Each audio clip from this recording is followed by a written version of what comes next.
Don't worry about the West Bank. Israel's not going to do anything with the West Bank, okay? The Trump administration has made one thing clear.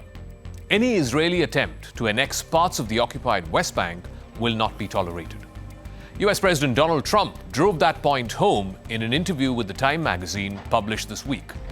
It won't happen because I gave my word to Arab countries. That's how the president said, and he went on to add that the West Bank annexation, if it happened, then Israel would lose all of the support that it gets from the United States. I will not allow Israel to annex the West Bank. No, I will not allow it. It's not going to happen. Did you speak with Netanyahu about this? Yeah, but I'm not going to allow it. Whether I spoke to him or not, I did. But I'm not allowing Israel to annex the West Bank. There's been enough. It's time to stop now, okay? The day before the Trump interview came out, the Israeli Knesset, or the Israeli parliament, passed two largely symbolic votes in favor of annexing the West Bank. This is a territory which much of the world envisions as the very core of a future Palestinian state. If Israel were to annex the West Bank, then that is the end of a two-state solution. The United States is Israel's most important ally, and the preliminary votes in the Israeli parliament clearly raised the hackles of President Trump and his administration folks. In fact, Vice President J.D. Vance, who wrapped up a two-day visit to Israel, vented his anger at this vote in the Israeli parliament. He said that if this was a political stunt, then it was a stupid one to do. What I would say to that is when I asked about it, somebody told me that it was a political stunt, that it had no practical significance. It was purely symbolic. I mean, look, if it was a political stunt, it was a very stupid political stunt, and I personally take some insult to it. The West Bank is not going to be annexed by Israel.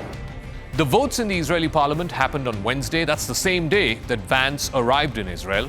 The messages from Trump and Vance left Israeli Prime Minister Benjamin Netanyahu scrambling to distance himself from this parliamentary vote. So much so, Netanyahu's office had to put out a clarification in which it stressed about how a large majority of his party, the Likud party, and his right-wing coalitioners had not voted in favor of this West Bank bill. These bills, put forth on Wednesday by a couple of right-wing members of the parliamentary opposition, were largely symbolic. And in fact, if they have to pass, they would need substantially higher number of votes from both Netanyahu's party as well as his coalition partners. And there is much more legislative work that needs to be done before this becomes a law. The political maneuvering around these bills came at a sensitive time amidst a series of visits to Israel by top American officials. They were all there to shore up the fragile Gaza ceasefire, which came into effect barely a couple of weeks ago, to end the two-year-long war. Secretary of State Marco Rubio, who also visited Israel this week, he told reporters that the annexation of the West Bank was not something that President Trump would be supportive of. Such moves could potentially endanger the Gaza ceasefire. That's a vote in the Knesset, but obviously I think the president's made clear that's not something we'd be supportive of right now, and we think there's potentially even threatening to the peace deal. So they're a democracy, they're going to have their votes, people are going to take these positions, but at this time it's something that we think it might be counterproductive. The Trump administration's plan for ending the war in Gaza include an eventual credible pathway to Palestinian self-determination and eventually Palestinian statehood. Benjamin Netanyahu opposes the establishment of a Palestinian state, but he came out forcefully against the vote that happened in the parliament, which brought American pressure on his government. Without the support of the conservative Likud party, which is Netanyahu's ruling party, he said that these bills are unlikely to go anywhere. Netanyahu leads the most right-wing and religiously conservative coalition in the history of Israel.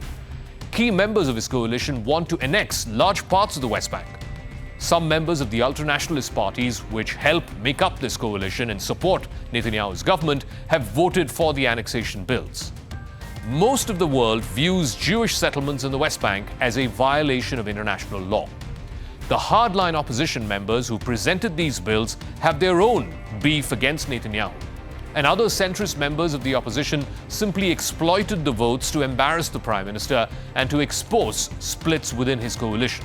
Adding to the sense of political chaos in Israel, and that too 2 weeks after this ceasefire came into effect, Bezalel Smotrich, who is Israel's far-right finance minister and a staunch advocate of the annexation of West Bank, insulted Saudi Arabia. The Saudis are an American ally, a regional powerhouse, and a country that both Trump and Netanyahu have long been wooing to normalize relations with Israel. In fact, had the war not happened, the next logical step in the Abraham Accords would have been Saudi-Israel normalizing their ties. But that did not happen because of the Gaza war. Smotrich basically said at a conference on Thursday, addressing Saudi Arabia, saying, "Keep riding your camels in the sands of the Saudi desert." That was, of course, as expected, did not go down well with the Saudis. They took it as an insult. Smotrich later had to post a video on social media expressing regret. The back-to-back visits by J.D. Vance and then by Marco Rubio, and of course, both Steve Witkoff and Jared Kushner were also in Israel this week. All of this underscores the Trump administration's very keen interest in preserving the ceasefire. There was concern in the Trump cabinet that Netanyahu might actually vacate the deal, that he'll walk out of this deal. Both Israel and Hamas have fired and killed in recent days, exposing the shaky nature of this truce.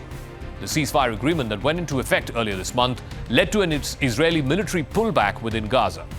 It was also based on Hamas releasing the last of the 20 Israeli hostages who were alive in exchange for almost 2,000 Palestinian prisoners. The dead bodies of the remaining 20-odd are still in the process of being completed, and the holdup seems to be the firing that happened on both sides over the weekend, which has led many to ask a fundamental question: how long will the ceasefire last?